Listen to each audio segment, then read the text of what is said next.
পুরো রাস্তা জুড়ে যদি এরকম অসংখ্য বটগাছ থাকতো তাহলে কতই না উপকার হতো মানুষের। আজকে প্রচণ্ড তাপদাহে অস্থির অবস্থা। এই প্রায় 161 কিলোমিটার রাস্তা রান করে আসলাম, সে ঢাকা থেকে যমুনা সেতু পর্যন্ত, কিন্তু কোনো গাছ নেই, প্রচণ্ড তাপমাত্রা।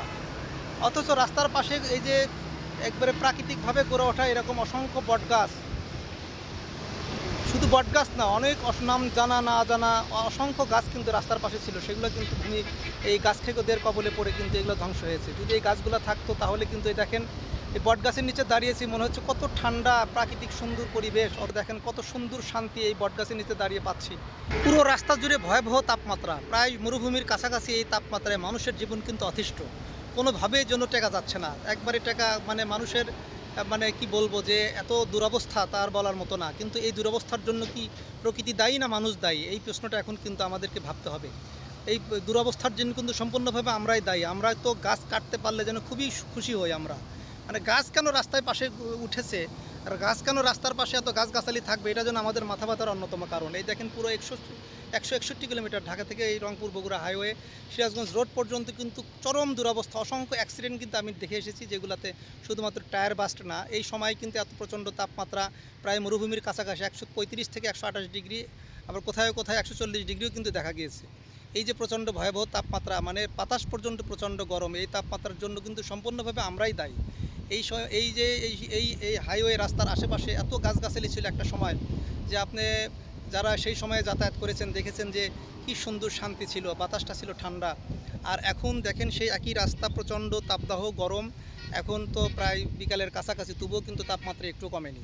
আর তাপমাত্রা কমবেই বা কীভাবে? মানুষ যে কার্বন ডাইঅক্সাইডটা ছাড়ছে সেটা গ্রহণ করার জন্য উপযুক্ত গাছপালা কিন্তু আমাদের নেই। অথচ এত মানুষ বেড়ে গিয়েছে যে মানুষের ছেড়ে দেওয়া কার্বন ডাইঅক্সাইড গ্রহণ করার মতো পর্যাপ্ত গাছগাছালি কিন্তু নেই। আর যে গাছ আমাদের জন্য অক্সিজেন সরবরাহ করে, বিশুদ্ধ অক্সিজেন, সেই গাছগাছালির সংখ্যা কিন্তু অনেক কম। সুতরাং এত মানুষের অক্সিজেনের যোগান দেওয়ার জন্য যে পরিমাণ বৃক্ষতরুলতার প্রয়োজন, সেটা কিন্তু কেটে আমরাই আমাদের নিজেদের পায়ে কুড়াল মেরে সর্বনাশ করেছি।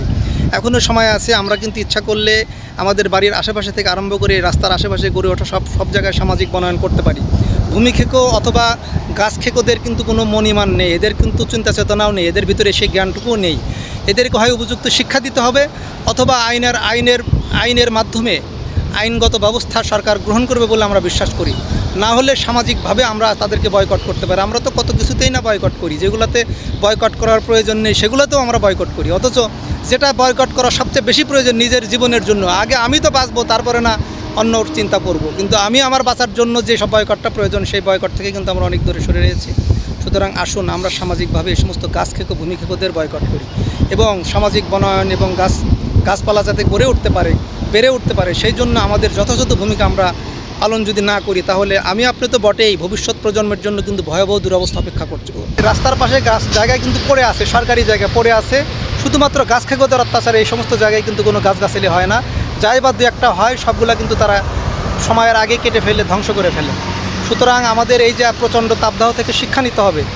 রাস্তার চারপাশে যদি আমরা এরকম অসংখ্য গাছ নিজেরা গাড়ি অথবা প্রাকৃতিকভাবে হয়, সবগুলো গাছ যদি আমরা সংরক্ষণের ব্যবস্থা করি, তাহলে কিন্তু এই আজকে যেরকম 35 ডিগ্রি তাপমাত্রা, সৌদি আরবের তাপমাত্রা 40 ডিগ্রি, সৌদি আরব মরুভূমির দেশ থেকে আমরা খুব বেশি দূরে নেই, শুধুমাত্র বৃক্ষহীনতার কারণে।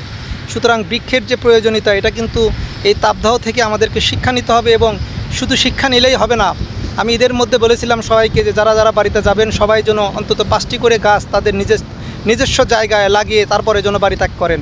ঠিক একইভাবে যদি এই শিক্ষাটা নিয়ে আমরা রাস্তার পাশে বৃক্ষরোপণ অভিযান, অনেক এনজিও রয়েছে বাংলাদেশে, তারা এই আপনার দাতব্য অনেক কাজ করে, যে কাজগুলো আসলে এই কয়েকদিন আগে যেরকম জোভানের একটা নাটক নিয়ে অনেক ট্রল হচ্ছে সামাজিক যোগাযোগ মাধ্যমে, যেগুলো না করলেই হতো, সে সমস্ত আননেসেসারি জিনিস নিয়ে যারা মাথা কামান, সেই সমস্ত কোম্পানিগুলো, বাংলা লিঙ্ক বলেন, ওয়ালটন বলেন, বা দেশের স্বনামধন্য প্রতিষ্ঠানগুলো, যাদের পণ্যকে আমরা দেশের পণ্য বলে মনে করি এবং ভালোবেসে তাদের পণ্য আমরা ক্রয় করি, যদি তারা উদ্যোগ নিতেন যে রাস্তার পাশে সরকারি জায়গা পড়ে থাকা জায়গাগুলোতে সামাজিক বনায়ন এবং বৃক্ষরোপণ করা, তাহলে কিন্তু মানুষ যেরকম শান্তিও পেত, আর বৃক্ষতরুলতা তো আল্লাহর জিকিরও করে, তাদের দোয়া এবং মানুষের দোয়ায় কিন্তু তারা আরও অনেক বড় হতে পারত। আসুন সবাই মিলে আমরা সে উদ্যোগ গ্রহণ করি।